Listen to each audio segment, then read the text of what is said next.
अस्सलाम वालेकुम dear students. आज हम डिस्कवरी ऑफ इलेक्ट्रॉन के बारे में बात करेंगे जो एक सब एटॉमिक पार्टिकल है। इससे पहले जो डाल्टन्स एटॉमिक थ्योरी हमने पढ़ी थी उसमें पढ़ा था कि हमने कि जो एटम है डाल्टन के मुताबिक वो इनडिविजिबल पार्टिकल होता है, यानी कि उससे छोटे पार्टिकल्स एग्जिस्ट नहीं करते हैं। लेकिन जब डिस्कवरी ऑफ इलेक्ट्रॉन हुई तो जो उसके पोस्टुलेट था, ये वाला पोस्टुलेट कि जो एटम है वो इनडिविजिबल है, वो तभी ख़त्म हुआ वो वाला पोस्टुलेट। अब डिस्कवरी किसने की इलेक्ट्रॉन की? जे थॉमसन ने डिस्कवर किया 1897 में। जे थॉमसन की एक और बड़ी बात यह है कि उसके जो 9 स्टूडेंट्स थे उन्होंने भी नोबेल प्राइज़ हासिल किया। जे थॉमसन ने डिस्कवरी कैसे की, और उसने अपनी ऑटोबायोग्राफी में लिखा था कि इलेक्ट्रॉन की जो डिस्कवरी थी यही मैंने कैसे की थी। उसने जब काम किया था वो उस वक्त कुछ साइंटिस्ट थे, उन्होंने कहा था कि कैथोड रेज जो होती है वो मैग्नेटिक फील्ड में एक तरह से बिहेव करती है और इलेक्ट्रिक फील्ड में डिफरेंट तरह से वो बिहेव करती है, और उसके मुताबिक वो देखना चाहता था कि क्या वाकई ऐसा होता है, या वो देखना चाहता था कि इलेक्ट्रिक फील्ड और मैग्नेटिक फील्ड फोर्स में ये कैसे काम करते हैं। जो उससे पहले साइंटिस्ट थे उनके मुताबिक वो अलग से काम कर रहे थे, इसलिए उसने देखा कि क्यों ना मैं भी इस कैथोड रे पे काम करूं और देखूं ये इलेक्ट्रिक फील्ड और मैग्नेटिक फील्ड में कैसे बिहेव करते हैं। जो कैथोड रेज है, इससे पहले हमें ज़रूर जानना होगा कि कैथोड रेज क्या है। ये कैथोड रे कौन सी चीज़ है जिसके बारे में सोच रहा था कौन? J Thomson. कैथोड रेज का जो स्टडीज़ है वो गेस्टर नाम का एक साइंटिस्ट से शुरू होती है, जिसने खूबसूरत तरह के ट्यूब्स बनाए थे। वो ट्यूब्स कैसे काम कर रहे थे, उनमें भी कैथोड रेज बनती थी। वो कैथोड रेज तो उसे उस वक्त नहीं पता थी कि यहाँ पर कैथोड रेज बनती थी, लेकिन उसने बहुत खूबसूरत ट्यूब्स बनाए थे जिनको वो बेच रहा था बाजार में। और उसी वक्त एक और साइंटिस्ट था जिसका नाम था जूलियस प्लाकर। जूलियस प्लाकर ने भी इन डिस्चार्ज ट्यूब्स पे काम किए। ये गैस डिस्चार्ज ट्यूब्स कैसे बने हुए होते थे, किन चीज़ों के बने हुए होते थे, यानी ये जो कैथोड रे ट्यूब्स थे ये किन किन चीज़ों के बने होते थे। एक तो ये बने हुए होते थे 2 इलेक्ट्रोड्स के। इलेक्ट्रोड्स क्या होती है? मेटेलिक स्ट्रिप्स होती है, उनके बने होते थे। एक का नाम था कैथोड और दूसरे का नाम रखा गया एनोड। जो पहले माइकल फैराडे ने कहा था कैथोड किसे कहते हैं? कैथोड वो वाला मेटेलिक प्लेट होगा, वो वाला इलेक्ट्रोड होगा जिसे हम नेगेटिव टर्मिनल ऑफ बैटरी के साथ कनेक्ट करेंगे। नेगेटिव टर्मिनल से वो जो कनेक्ट किया है यहाँ पर उसे हम कहते हैं कैथोड, और जो दूसरा वाला पॉजिटिव टर्मिनल से बैटरी के कनेक्ट किया है उसे कहते हैं एनोड। यहाँ पर देखा गया कि इलेक्ट्रिसिटी पास होती थी इसमें without connecting cathode and anode directly. Physically connect करने के बगैर भी यहाँ पर इलेक्ट्रिसिटी पास होती थी। गैस के थ्रू, कम गैस के थ्रू भी इलेक्ट्रिसिटी पास होती थी। यहाँ पर पता चलता था शायद जो गैस है कंडक्टिव कैसे बना। आम तरीके तो आम कंडीशंस में जब वोल्टेज बहुत कम होती है या जब वोल्टेज कम होती है तो गैस के थ्रू इलेक्ट्रिसिटी तो पास नहीं होती है। यहाँ पर जब हम हाई वोल्टेज क्रिएट करते हैं, high voltage approximately 10 kilo volts जब हम क्रिएट करते हैं तो गैस के थ्रू भी इलेक्ट्रिसिटी पास होती है। अब ये गैस के थ्रू इलेक्ट्रिसिटी कैसे पास होती है, इसके लिए कुछ साइंटिस्ट ने क्या किया, फ्लोरेसेंट मटेरियल्स इस्तेमाल किए, फॉस्फोरेसेंट मटेरियल्स इस्तेमाल किए, और वहाँ पर देखा गया कुछ रेज दिखाई दे रही थी जो कि इस ट्यूब से फ्लो हो रही थी। इस ट्यूब में फ्लो हो रही थी कुछ रेज, जो कहा जाता था इसी की वजह से यहाँ पर इलेक्ट्रिसिटी पास होती है। ये रेज क्या थी, ये किन चीज़ों की बनी थी, ये उस वक्त साइंटिस्ट को नहीं पता था। इसके बाद जोहान हिटॉफ का नाम का एक साइंटिस्ट था जो प्लकर का ही एक स्टूडेंट था। उसने इसी कैथोड रे ट्यूब में क्या किया, उसने इसमें एक मेटल को लिया, और मेटल को जब उसने लिया तो उसने देखा कैथोड के अपोजिट साइड में क्या बनता है। कैथोड के अपोजिट वाले साइड में इस मेटल की शेडो बनती है, यानी कि उसको ये यकीन हुआ कि ये जो रेज है ये कहाँ से आती है। फिर ये जो रेज है ये कैथोड रीजन से आती है, और उसने इन्हें कैथोड रेज का नाम नहीं दिया, उसने इन्हें नाम दिया रेज ऑफ ग्लो। लेकिन उसने और एक बात कही, उसने कहा कि ये जो रेज ऑफ ग्लो है यहाँ पर ये क्या है? These are ultraviolet rays. ये अल्ट्रावायलेट रेज की एक किस्म है। उसने नहीं कहा कि ये पार्टिकल्स है या क्या है, उसने कहा ये अल्ट्रावायलेट रेज है। लेकिन इसके बाद और एक साइंटिस्ट था जिसका नाम था विलियम क्रूक्स, जो एक इंग्लिश साइंटिस्ट था। उसने कहा, उसने अपना एक ट्यूब बनाया, और उसने अपने CTR बनाए, यानी कि कैथोड रे ट्यूब्स बनाए, जिनका नाम पड़ा फिर क्रूक्स ट्यूब भी। क्रूक्स ट्यूब में उसने क्या किया, बेहतर वैक्यूम पंप्स को इस्तेमाल करके उसने ज़्यादा गैस इससे बाहर निकाला, और एक चीज़ उसने अपने क्रूक्स ट्यूब में की, जो एनोड रीजन था वो एनोड रीजन इसने कैथोड के अपोजिट में नहीं रखा बल्कि साइड में इसका एनोड रखा, ताकि पूरा कंफर्म हो सके कि ये जो रेज है ये कहाँ से आती है। और फिर उसने एक क्रॉस लिया, मेटलिक क्रॉस लिया, वो इस ट्यूब में डाला और उसने भी ऐसा ही पाया कि जैसे कि हिटहॉप ने पाया था कि ये जो रेज है ये कैथोड से लेकर एनोड की ओर आती है। इसने भी देखा ये जो रेज है कैथोड से लेकर एनोड की ओर आती है, क्योंकि जो शेडो थी वो कैथोड के अपोजिट साइड में बनती थी। अपोजिट साइड पे तभी बनेगी जब ये रेज कहाँ से आती होगी, कैथोड से आती होंगी। और एक दो काम किसने किए इस पर, विलियम क्रूक्स ने। उसने और एक चीज़ किया, उसने एक स्पिनिंग व्हील लिया जिसे हम पैडल व्हील भी कहते हैं, छोटा सा व्हील इसी ट्यूब में डाला।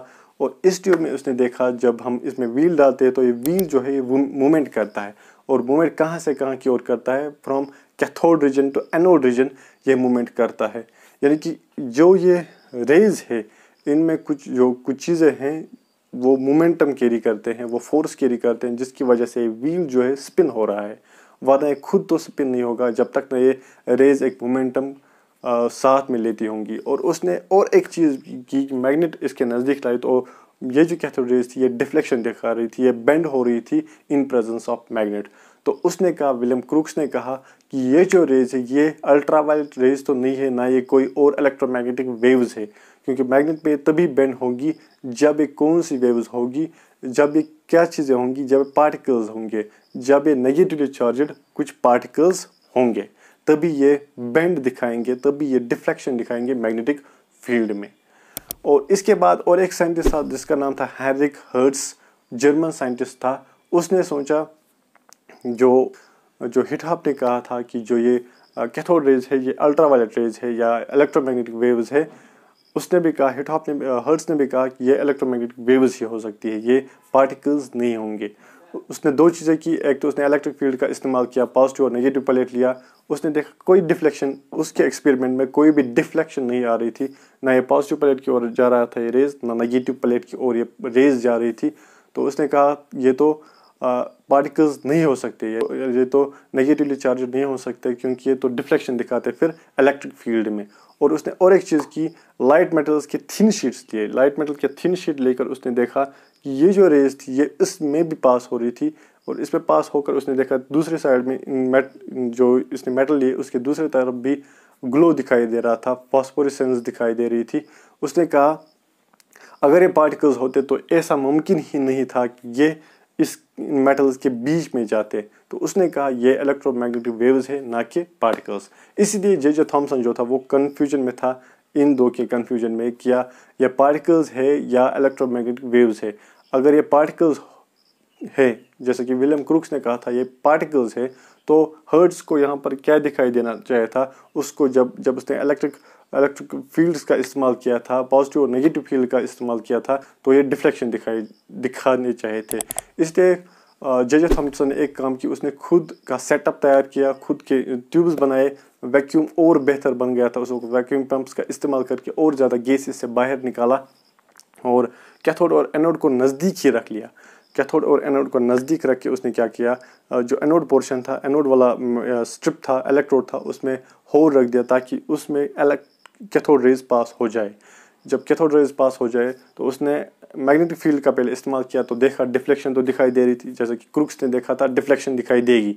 उसके बाद उसने इलेक्ट्रिक फील्ड का इस्तेमाल भी किया, यानी कि पॉजिटिव प्लेट अलग से लिया, नीचे से लिया नेगेटिव प्लेट, या उल्टा किया, नीचे से पॉजिटिव प्लेट ऊपर से नेगेटिव प्लेट रखा, तो यहाँ पर डिफ्लेक्शन दिखाई दे रही थी। यानी कि जो ये कैथोड रेज थी ये डिफ्लेक्ट हो रही थी, कहाँ की ओर डिफ्लेक्ट हो रही थी, पॉजिटिव प्लेट की ओर डिफ्लेक्ट हो रही थी। जब ये पॉजिटिव प्लेट की ओर डिफ्लेक्ट हो रही थी, उसने कहा जो कैथोड रेज है दे आर नेगेटिवली चार्जड। अभी क्या चीज़ें है उसे तो अभी भी पता नहीं था क्या चीज़ें होंगी ये, लेकिन इतना कन्फर्म हुआ उसे कि ये जो कैथोड रेज है ये नेगेटिवली चार्जड पार्टिकल्स ही होंगे, क्योंकि जो इलेक्ट्रोमैग्नेटिक वेव्स होते हैं ना तो वो इलेक्ट्रिक फील्ड में बेंड होती है, ना वो मैग्नेटिक फील्ड में ही बेंड होती है। जबकि ये जो कैथोड रेज है ये इलेक्ट्रिक फील्ड में भी बेंड दिखा रही है और मैग्नेटिक फील्ड में बेंड दिखा रही है, यानी कि ये जो है ये नेगेटिवली चार्जड होंगे। और उसने और एक चीज़ की यहाँ पर, उसने एक तरफ से तो मैग्नेट लिया, दूसरी तरफ से पॉजिटिव प्लेट लिया। जो पॉजिटिव प्लेट था वो तो इन रेज को अपनी ओर खींच रहा था, कैथोड रेज को अपनी ओर खींच रहा था। मैग्नेट ऐसे उसने रखा ताकि वो नीचे की ओर इन्हें खींचे। और उसने बैलेंस किया इन दो फोर्स को, यानी कि इलेक्ट्रिक फोर्स और मैग्नेटिक फोर्स को बैलेंस करके ये जो कैथोड रेज थी ये सीधे जा रही थी, यानी कि इस स्टेज पर इलेक्ट्रिक फील्ड और मैग्नेटिक फील्ड फोर्स जो है वो दोनों इक्वल है। अब इलेक्ट्रिक फील्ड फोर्स किसके बराबर होता है, that is equal to charge into electric field, और मैग्नेटिक फील्ड फोर्स या मैग्नेटिक फोर्स किसके बराबर होता है, that's equal to charge into velocity into magnetic field. अब जब ये बराबर होंगे तो ई और ई यहाँ पर कैंसिल हो जाएगा।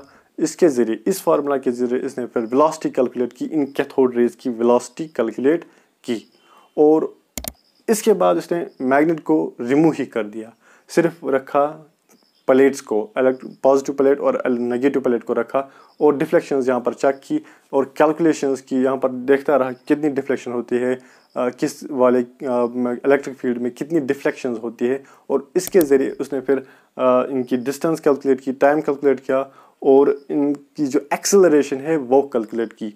फोर्स हमें पता है, फोर्स किसके बराबर होता है, मास इनटू एक्सेलरेशन। जब फोर्स बराबर होता है मास इनटू एक्सेलरेशन, और यहाँ पर इलेक्ट्रिक फोर्स किसके बराबर होता है, E इंटू कैपिटल E। तो यहाँ पर E डिवाइड बाई M निकल आएगा हमें, वो E डिवाइड बाई M जो है, जो वो कितना निकल आएगा वो देख सकते हैं आप। वो इसने हर वक्त जो इसका वैल्यू निकाला वो आ रहा था इससे 1.75 इंटू 10⁻11 कूलम पर किलोग्राम। अब उसने क्या किया, E/M रेशो तो इससे इतना आया, उसने जो है कैथोड थे या एनोड थे उसने इन्हें रिप्लेस किया दूसरे मेटल से, और कुछ बार वो इसे रिप्लेस करता देखा गया तो उसने देखा E/M रेशो हर वक्त इतना ही आ रहा था, और ये E/M रेशो जो था ये बहुत बड़ा वैल्यू था। एक तो इसने देखा कि ये जो E/M रेशो है ये तो कैथोड पे डिपेंड नहीं पड़ता है कि किस वाले कैथोड से लिया गया है, किस वाले मेटल से कैथोड बनाया गया है। एक तो इसे ये चीज़ पता चली, और E/M रेशो ज़्यादा होने की वजह से उसने देखा कि उससे पहले भी E/M रेशो देखा गया था कुछ मेटल्स का, कुछ एलिमेंट्स का, इसमें कि हाइड्रोजन का भी देखा गया था। हाइड्रोजन के E/M रेशो से ये E/M रेशो बहुत बड़ा था। तो इससे क्या पता चला, चार्ज बाय मास रेशो ज़्यादा था, तो इससे उसे या तो दो चीज़ें लगी, या तो इसे लगा कि जो ये कैथोड रेज है या तो इनका चार्ज बहुत ज़्यादा है या इनका साइज़ बहुत कम है। अब इसका ही और एक स्टूडेंट था जिसका नाम था CTR विल्सन, और उसने देखा जो चार्ज होता है कैथोड रेज का वो सेम होता है जितना हाइड्रोजन का चार्ज होता है। इससे इसे पता चला जो ये कैथोड रेज होती है इनमें जो ये पार्टिकल्स होते हैं इनका साइज हाइड्रोजन से भी छोटा है, जबकि हाइड्रोजन सबसे छोटा एटम है। जब इनका साइज हाइड्रोजन से भी छोटा है, यानी कि सबसे छोटे वाले एटम से भी छोटा है, इसका मतलब हुआ ये जो पार्टिकल्स है ये एक एटम में ही मौजूद होते हैं और एटम से छोटे होते हैं। इनको सब एटॉमिक पार्टिकल्स हम कहेंगे, और इनका नाम इसने रखा कॉर्पस्कल्स, और इनका नाम पड़ा इलेक्ट्रॉन। और जब इसने देखा E/M रेशो तो हर एक में सेम आता है, उसने कहा, कंफर्म किया इस बात को भी वैलिडेट करता है कि ये जो इलेक्ट्रॉन्स होते हैं ये हर एक एलिमेंट में सेम होते हैं। अगर ये सेम नहीं होते तो इनका E/M रेशो हर वक्त जब कैथोड हम चेंज करते रहते तो E/M रेशो सेम नहीं होता। ये था आज का वीडियो जिसमें हमको इलेक्ट्रॉन समझाया, इलेक्ट्रॉन इसने किसे डिस्कवर किया। इंशाल्लाह नेक्स्ट वीडियो में हम मिल्किंस ऑयल ड्रॉप एक्सपेरिमेंट पर बात करेंगे, जहाँ पर हम देखेंगे कि इलेक्ट्रॉन का चार्ज कैसे फिर निकाला गया। यहाँ पर तो इलेक्ट्रॉन का चार्ज नहीं निकाला गया, यहाँ पर सिर्फ E/M रेशो निकाला गया, चार्ज बाय मास रेशो निकाला गया। फिर इसके बाद मिल्किंस ऑयल ड्रॉप एक्सपेरिमेंट में बाज़ाब्ता से इलेक्ट्रॉन का चार्ज भी देखा गया। मिलते हैं आपके साथ नेक्स्ट वीडियो में नेक्स्ट टॉपिक पे, तब तक के लिए अस्सलाम वालेकुम।